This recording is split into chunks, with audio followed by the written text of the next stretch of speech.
Prevention. We will fight about this. We will die on this principle.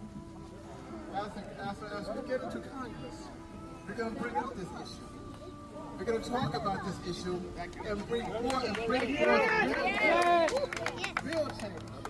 Because we cannot allow our brothers and sisters who are over 150, according to this morning's report, has been brutally killed.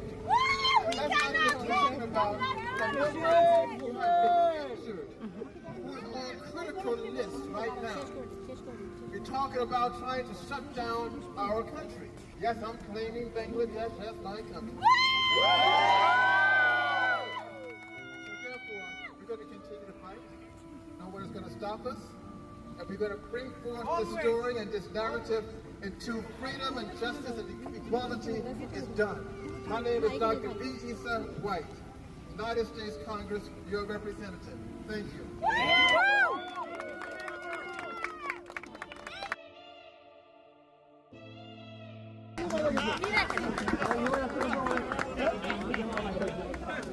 হাসপাতালে আছে, আমাদের বিভিন্ন স্থাপনা ধ্বংস হয়ে গেছে। Metro rail আগামী এক মাসের মধ্যে মেট্রো রেল চালু হবে না। এই ক্ষতি আপনার, এই ক্ষতি আমার, এই ক্ষতি আমাদের। আমি আওয়ামী লীগ বুঝি না, বিএনপি বুঝি না, জাতীয় পার্টি বুঝি না, জামাত বুঝি না, শিবির বুঝি না। আমি শুধু বুঝি একটা লাইফ আমার জন্য অনেক ব্যয়বহুল। আমার যদি ভাই মারা যেত তাহলে আমি খানকে মরে যেতাম। আপনাদের উপলব্ধি করতে হবে, এই পুলিশ ভাইরা 3টা পুলিশ মারা গেছে, একটা র্যাব মারা গেছে, অনেক পুলিশকে ছাদের উপর থেকে ফেলে দেওয়া হয়েছে। আপনারা অনেক সিন জানেন না।